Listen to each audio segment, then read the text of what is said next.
Bonjour, bienvenue dans notre JT événement des derniers jours. Nouveauté, désormais notre JT EDJ sera présenté dans l'ordre chronologique de la parution des écrits de l'auteur, ceci sans changer les thèmes et les titres. L'Église de Dieu dans les derniers jours. Le livre de l'Apocalypse attire notre attention sur deux aspects du peuple de Dieu. Le reste visible dans Apocalypse 12, verset 17, et le dragon fut irrité contre la femme, et il s'en alla faire la guerre au reste de sa postérité, à ceux qui gardent les commandements de Dieu et qui ont le témoignage de Jésus-Christ. L'autre aspect, celui que Dieu appelle à sortir de Babylone. Apocalypse 18, verset 4. Et j'entendis du ciel une autre voix qui disait « Sortez du milieu d'elle, mon peuple, afin que vous ne participiez point à ses péchés et que vous n'ayez point part à ses fléaux. » Le chapitre présenté dans notre JT concerne le premier aspect de ce peuple de Dieu. Suivons ensemble son parcours. L'Église de Dieu dans les derniers jours. Concernant ce thème, nous citerons dans ce premier JT les extraits de parution entre les dates de 1862 à 1896. 1862. L'organisation sera toujours essentielle. À moins d'être suffisamment organisée pour assurer et imposer l'ordre, les églises ne peuvent rien espérer de l'avenir. 1875. L'autorité particulière de l'Église de Dieu. Dieu a investi son Église d'une autorité et d'un pouvoir spéciaux que personne ne peut mépriser ni négliger. Car en agissant ainsi, c'est la voix de Dieu qu'il méprise. Dieu a remis à son Église les plus grands pouvoirs qui soient sous les cieux. C'est la voix de Dieu, parlant par son peuple uni, qui doit être respectée. 1883. L'Église militante est imparfaite. L'Église militante n'est pas l'Église triomphante et la terre n'est pas le ciel.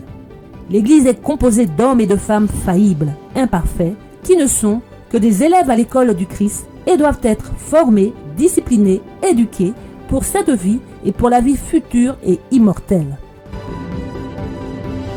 1885. La mission particulière des adventistes du 7e jour. Le Seigneur a fait de nous les dépositaires de sa loi. Il nous a confié une vérité sacrée et éternelle qui doit être communiquée aux autres par de fidèles avertissements, des réprimandes et des encouragements. 1889. Ils ont le témoignage de Jésus. Tandis que s'approche la fin et que l'annonce des derniers avertissements s'étend au monde entier, il devient plus important pour ceux qui acceptent la vérité présente d'avoir une claire compréhension de la nature et de l'influence des témoignages que Dieu, dans sa providence, a liés à l'œuvre du troisième ange dès son origine même. Les jalons bibliques.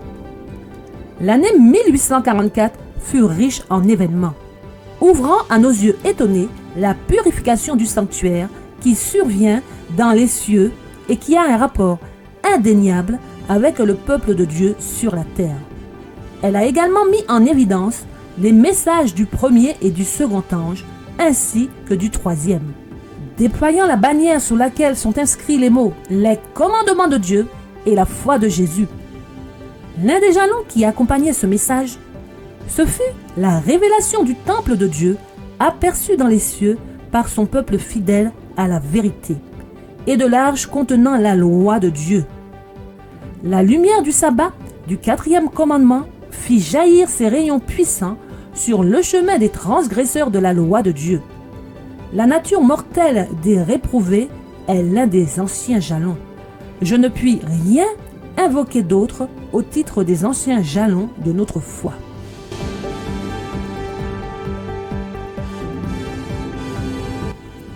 Faiblesse spirituelle et aveuglement. Tout ce que j'ai affirmé à Minneapolis m'a été confirmé au sujet de la réforme nécessaire dans les églises. Des réformes doivent être opérées pour porter remède à la faiblesse spirituelle et à l'aveuglement qui affecte le peuple comblé par de grands privilèges et de précieuses opportunités. En tant que réformateurs, les membres de ce peuple étaient sortis des églises traditionnelles. Mais voici qu'ils jouent maintenant le même rôle que celui joué par les églises. Nous espérons que nous n'aurons pas besoin d'une nouvelle rupture. Tandis que nous avons à cœur de garder l'unité de l'esprit dans le lien de la paix, nous ne voulons, ni par la plume, ni de vive voix, cesser de protester contre le fanatisme sectaire.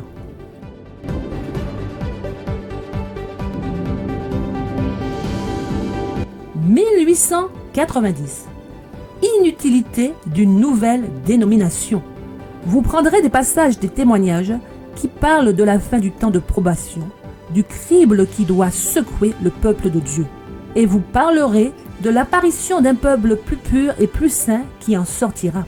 Eh bien, sachez-le, tout cela fait le jeu de l'ennemi. Si plusieurs entraient dans vos vues et parlaient et agissaient d'après vos affirmations, nous assisterions à la manifestation du mouvement le plus fanatique que nous ayons jamais vu parmi les adventistes du 7e jour. C'est ce que Satan voudrait. 1891. L'Église triomphante sera fidèle et semblable au Christ. La vie du Christ était consacrée au divin message de l'amour de Dieu et il languissait intensément de faire part de cet amour dans une large mesure.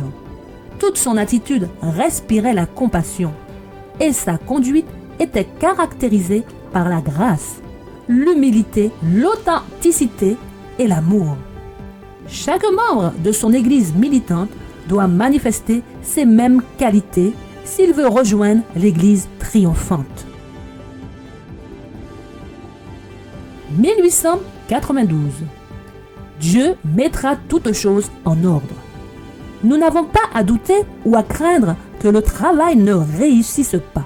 Dieu conduit son œuvre et il mettra toutes choses en ordre. Si certaines choses doivent être ajustées à la tête de l'œuvre, Dieu y veillera et redressera tout tort.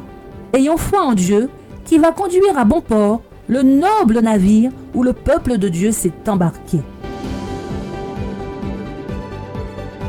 Oui, l'Église triomphante sera fidèle et semblable au Christ. L'œuvre est près de se terminer.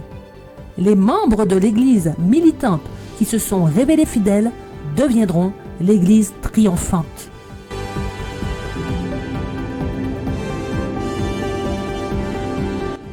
« 1893.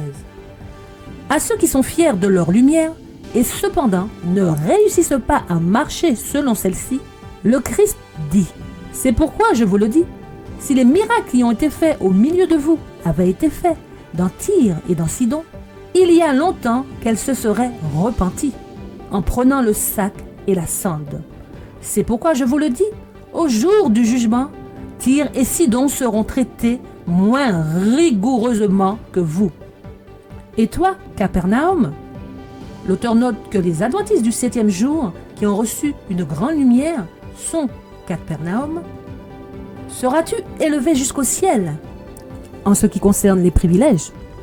Non, tu seras abaissé jusqu'au séjour des morts. Car si les miracles qui ont été faits au milieu de toi avaient été faits dans Sodome, elles subsisteraient encore aujourd'hui. C'est pourquoi je vous le dis, le pays de Sodome sera traité moins rigoureusement que toi.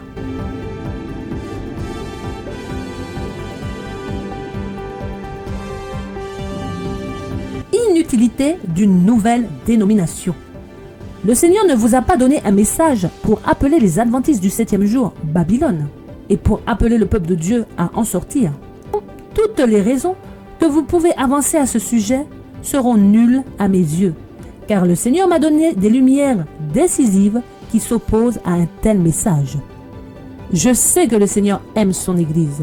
Elle ne doit pas être désorganisée et réduite à des groupuscules indépendants.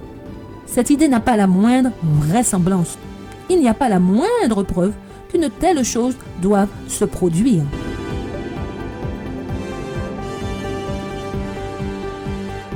Dieu mettra toutes choses en ordre. Dieu n'aurait-il pas d'église vivante? Il y a une église, effectivement, mais c'est l'Église militante et non l'Église triomphante.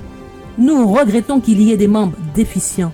Ils constituent l'ivraie parmi le bon grain. Bien qu'il y ait des choses mauvaises dans l'Église, elles demeureront jusqu'à la fin du monde. L'Église, dans ces derniers jours, doit être la lumière du monde qui est polluée et corrompue par le péché. C'est sur l'Église qui est toute affaiblie et défaillante qu'elle est, sur l'Église qui a besoin d'être admonestée, avertie et conseillée. C'est sur l'Église que le Christ pose son suprême regard.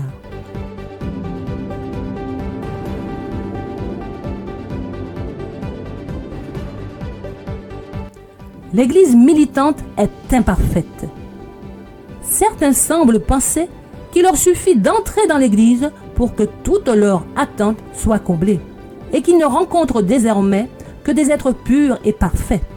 Ces personnes ont du zèle pour leur foi et lorsqu'elles constatent des fautes dans la vie des membres d'Église, elles disent « Nous avons quitté le monde afin de ne plus avoir affaire à de mauvais caractères. » Mais le mal est également ici. Et elles demandent, comme les serviteurs de la parabole, d'où vient qu'il y a de l'ivraie? Matthieu 13, verset 25. Mais nous ne devons pas nous sentir ainsi déçus, car le Seigneur ne nous a pas garanti que l'Église serait parfaite. Et tout notre zèle ne saurait réussir à rendre l'Église militante aussi pure que l'Église triomphante.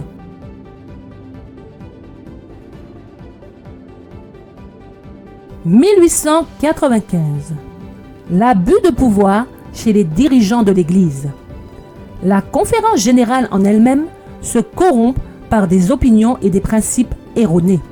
Les hommes ont profité déloyalement de ceux qu'ils ont considérés comme étant placés sous leur juridiction.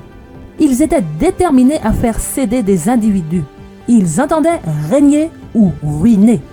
Le pouvoir autoritaire qui s'est développé, comme si leur position avait fait des hommes des dieux, m'effraie et devrait nous inquiéter. C'est une malédiction partout où il est exercé et par qui que ce soit qui l'exerce. L'histoire d'Israël est un avertissement pour nous. Dans ces derniers jours, le peuple de Dieu sera exposé à tous les dangers qu'a connus l'ancien Israël. Ceux qui n'accepteront pas les avertissements de Dieu tomberont dans les mêmes pièges que l'ancien Israël. Et ils ne trouveront pas le repos du fait de leur incrédulité. Les membres de l'ancien Israël ont dû endurer des calamités à cause de leur cœur non sanctifié et de leur volonté rebelle. Leur rejet final en tant que nation fut le résultat de leur propre incroyance, de leur confiance en eux-mêmes, de leur impénitence, de l'aveuglement de leur esprit et de la dureté de leur cœur. Leur histoire constitue pour nous un signal de danger dressé sur notre route. Prenez garde, frères, que personne parmi vous n'ait un cœur méchant et incrédule au point de se détourner du Dieu vivant. Car nous avons été rendus participants du Christ, si du moins nous retenions fermement jusqu'à la fin notre assurance première. Hébreux 3, versets 12 et 14.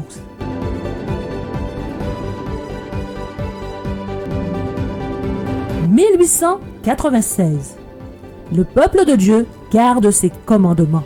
Dieu a une église terrestre qui élève la bannière de la loi foulée aux pieds et présente au monde l'agneau de Dieu qui ôte les péchés du monde. Il n'existe actuellement dans le monde qu'une seule église qui se tient sur la brèche, défend la place et reconstruit les emplacements anciens qui ont été dévastés. Que chacun veille à ne pas s'insurger contre le seul peuple qui remplit toutes les caractéristiques de l'Église du reste, qui garde le commandement de Dieu et possède la foi de Jésus. Dieu possède un peuple distinct, une Église sur la terre qui n'est comparable à aucune autre, supérieure à toutes les autres dans l'enseignement de la vérité et la défense de la loi de Dieu. Mon frère, si vous enseignez que l'Église adventiste représente Babylone, vous êtes dans l'erreur.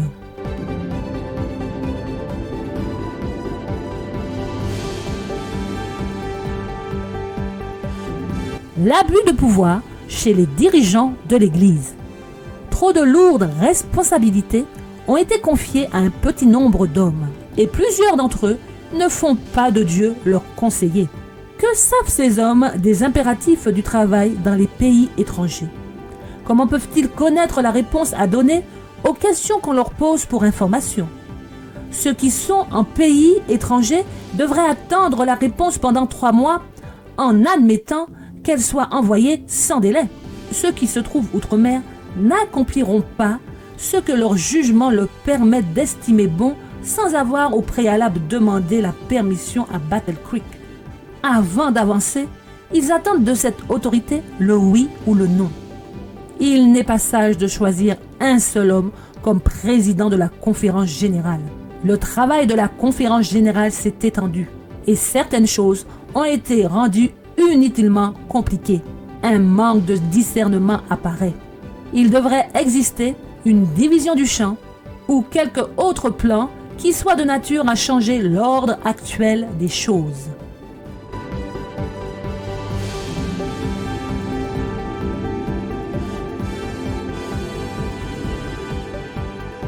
Les dirigeants peu sages ne parlent pas de la part de Dieu. La voix qui vient de Battle Creek, qui a été considérée comme une autorité lorsqu'elle donnait son conseil sur la meilleure façon d'accomplir l'œuvre de Dieu, n'est plus la voix de Dieu. Amen. Je vous remercie de votre écoute et vous dis à très bientôt si Dieu veut.